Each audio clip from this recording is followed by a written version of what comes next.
Assalamualaikum warahmatullahi wabarakatuh. Selamat datang di channel Simply Dokter. Nah, pada video kali ini kita akan membahas tentang Permenkes nomor 3 tahun 2020 tentang klasifikasi dan perizinan rumah sakit.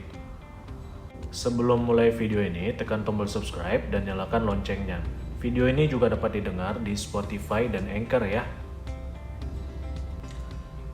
Nah, bicara tentang Permenkes nomor 3 tahun 2020 tentang klasifikasi dan perizinan rumah sakit, sebenarnya merupakan revisi dari Permenkes tahun sebelumnya, yaitu tahun 2019 nomor 30 tentang klasifikasi dan perizinan rumah sakit yang memang telah resmi dicabut dan tidak berlaku lagi. Jadi nanti di sini akan kita bahas secara tuntas sampai ke contoh-contoh soal.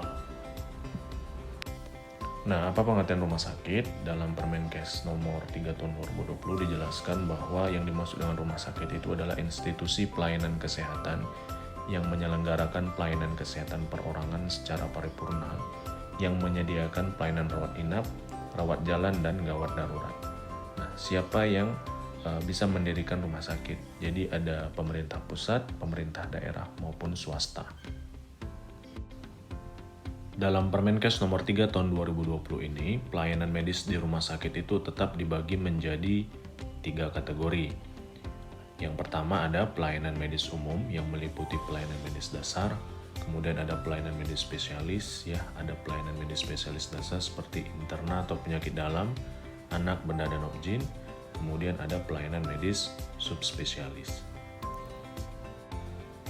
Klasifikasi rumah sakit, jadi ada berdasarkan bentuk dan berdasarkan jenis pelayanan. Nah, berdasarkan bentuknya, rumah sakit dibagi menjadi 3, ada rumah sakit statis, rumah sakit bergerak, dan rumah sakit lapangan. Sementara berdasarkan jenis pelayanan, rumah sakit dibedakan menjadi 2, yaitu rumah sakit umum dan rumah sakit khusus. Nah, yang dimaksud dengan rumah sakit statis adalah rumah sakit yang didirikan di suatu lokasi dan bersifat permanen untuk jangka waktu lama dalam menyelenggarakan pelayanan kesehatan perorangan secara paripurna yang menyediakan pelayanan rawat inap, rawat jalan, dan kegawat daruratan. Sementara rumah sakit bergerak itu sesuai dengan ayat 1 adalah rumah sakit yang siap guna dan bersifat sementara dalam jangka waktu tertentu dan dapat dipindahkan dari suatu lokasi ke lokasi yang lain. Nah, rumah sakit bergerak sebagaimana yang dimaksud pada ayat 3 itu dapat berbentuk bus, pesawat, kapal laut, karavan, gerbong kereta api, dan kontainer. Dan rumah sakit bergerak ini difungsikan pada daerah yang tertinggal, daerah perbatasan, daerah kepulauan, dan daerah yang tidak mempunyai rumah sakit dan atau kondisi bencana dan situasi darurat lainnya. Nah, rumah sakit bergerak ini dapat memberikan pelayanan dengan syarat harus melapor terlebih dahulu kepada Kepala Dinas Kesehatan daerah kabupaten atau kota tempat pelayanan kesehatan diberikan. Nah, yang dimaksud dengan rumah sakit lapangan, sebagaimana yang dimaksud pada ayat 1, merupakan rumah sakit yang didirikan di lokasi tertentu dan sifatnya itu sementara selama kondisi darurat dan masa tanggap darurat bencana atau selama pelaksanaan kegiatan tertentu. Dan rumah sakit lapangan ini dapat berbentuk tenda, kontainer, atau bangunan permanen yang difungsikan sementara sebagai rumah sakit.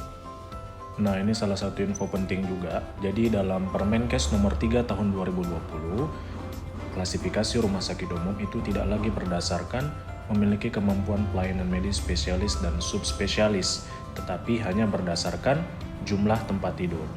Nah, untuk rumah sakit kelas A, paling sedikit memiliki 252 tempat tidur, rumah sakit umum kelas B paling sedikit 200 buah, kelas C minimal 100 buah, dan kelas D itu paling sedikit 50 buah tempat tidur. Selanjutnya rumah sakit khusus. Nah, klasifikasi rumah sakit khusus kelas A, B, dan C itu tidak lagi berdasarkan memiliki kemampuan pelayanan medis spesialis dan subspesialis, tetapi dibagi menjadi berdasarkan jumlah tempat tidur. Nah, untuk rumah sakit khusus kelas A itu memiliki tempat tidur paling sedikit 100 buah, untuk kelas B paling sedikit 75 buah, dan rumah sakit khusus kelas C itu memiliki tempat tidur paling sedikit 25 buah.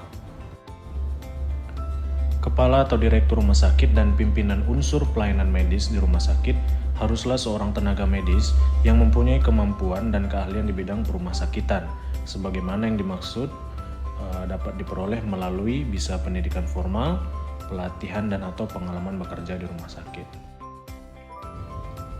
Jadi dalam Permenkes 3 tahun 2020, izin operasional penetapan kelas itu tidak lagi mensyaratkan berdasarkan hasil penilaian pemenuhan kriteria klasifikasi rumah sakit berupa bangunan dan prasarana, kemampuan pelayanan, sumber daya manusia dan peralatan, tapi hanya berdasarkan hasil penilaian pemenuhan jumlah tempat tidur. Baik, kita ke latihan soal nomor 1. Berdasarkan bentuknya, rumah sakit dibedakan menjadi 3, yakni oke, tadi ingat ya, berdasarkan bentuk ada singkatannya yaitu SBL ya. Jadi ada statis, bergerak, dan lapangan. Jadi jawaban yang tepat itu adalah yang C. Oke, soal nomor 2, berdasarkan jenis pelayanan yang diberikan, rumah sakit dibedakan menjadi 2 bagian, yakni nah di sini ada keyword atau kata kunci jenis pelayanan. Jadi rumah sakit itu dibedakan menjadi rumah sakit umum dan rumah sakit khusus. Jadi jawaban yang tepat itu adalah yang A. Ya, soal nomor 3, yang bukan termasuk jenis pelayanan kesehatan yang diberikan oleh rumah sakit umum sesuai Permenkes nomor 3 tahun 2020 adalah ini rumah sakit umum ya. Jadi jawaban yang tepat adalah E ya, pelayanan medis khusus. Soal nomor 4, yang bukan termasuk rumah sakit khusus sesuai Permenkes nomor 3 tahun 2020 adalah ya, ini jawabannya adalah kecuali rumah sakit khusus kulit dan kelamin. Nah, sesuai dengan pasal 13 Permenkes nomor 3 tahun 2020, di situ dijelaskan bahwa yang dimaksud dengan rumah sakit khusus itu seperti rumah sakit ibu dan anak, mata, gigi dan mulut, ginjal, jiwa, infeksi dan yang lainnya gitu. Jadi yang tidak termasuk di sini adalah rumah sakit khusus kulit dan kelamin, dan memang belum ada juga. Soal nomor 5, salah satu pelayanan yang pada Permenkes nomor 30 tahun 2019 berupa pelayanan medis yang kemudian akhirnya diubah menjadi pelayanan non-medis sesuai Permenkes nomor 3 tahun 2020 adalah nah soal nomor 5 ini yang kemarin sempat kontroversi ya, karena ada salah satu pelayanan medis yang tiba-tiba diubah menjadi pelayanan non-medis. Yang mungkin teman-teman sudah tahu semua ya, jadi jawaban yang tepat itu adalah yang C ya, pelayanan farmasi gitu. Sampai akhirnya kemarin organisasi PAVI juga harus turun tangan untuk menanggapi Permenkes nomor 3 tahun 2020 ini. Soal nomor 6, pada Permenkes nomor 3 tahun 2020 dikatakan bahwa klasifikasi rumah sakit umum kelas A, B, C, dan D tidak lagi berdasarkan memiliki kemampuan pelayanan medis spesialis dan subspesialis, tetapi hanya berdasarkan jumlah tempat tidur, di mana untuk rumah sakit umum kelas C memiliki tempat tidur paling sedikit. Iya, ini jawabannya adalah untuk kelas C itu 100 buah, jadi minimal 100 buah tempat tidur. Ya, ini berdasarkan dari Permenkes nomor 3 tahun 2020. Soal nomor 7, dalam Permenkes nomor 3 tahun 2020 dikatakan bahwa jumlah dan kualifikasi sumber daya manusia, mulai dari tenaga medis, teknis maupun non-kesehatan disesuaikan dengan hasil kecuali ya, ini jawabannya adalah D ya, baik buruknya manajemen rumah sakit. Di sini ada dikatakan untuk jumlah dan kualifikasi sumber daya manusia itu harus disesuaikan dengan hasil analisis beban kerja, kebutuhan rumah sakit maupun kemampuan pelayanan rumah sakit. Soal nomor 8, rumah sakit yang memberikan pelayanan utama pada suatu bidang atau jenis penyakit tertentu berdasarkan disiplin ilmu, golongan umur, organ atau kekhususan lainnya disebut. Tadi sudah dibahas, ini jawabannya adalah ya, E ya, rumah sakit khusus. Nah, ini tertera dalam pasal 12 ayat 1 tentang pengertian rumah sakit khusus. Soal 9, rumah sakit yang didirikan di lokasi tertentu dan bersifat sementara selama kondisi darurat atau tanggap bencana atau selama pelaksanaan kegiatan tertentu disebut.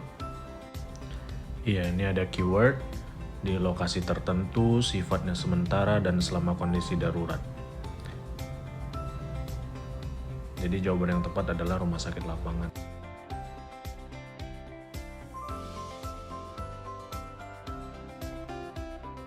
Soal ke-10, berikut yang bukan termasuk persyaratan rumah sakit untuk memperoleh izin operasional sesuai Permenkes nomor 3 tahun 2020 adalah yang bukan termasuk persyaratan izin operasional adalah ya, ini jawabannya adalah yang E ya. Ini ada sesuai dengan pasal 32 di ayat 1 itu menjelaskan persyaratan rumah sakit untuk bisa memperoleh izin operasional. Jadi harus memiliki profil yang ada data visi dan misinya, kemudian ada data jenis pelayanan sumber daya manusianya, kemudian harus memiliki sertifikat akreditasi dan data kelayakan atau kalibrasi alat. Terima kasih telah menonton video ini, insya Allah bermanfaat buat teman-teman semua. Tetap dukung channel ini dengan subscribe, like, komen, dan share. Dan sampai bertemu di video berikutnya. Assalamualaikum warahmatullahi wabarakatuh.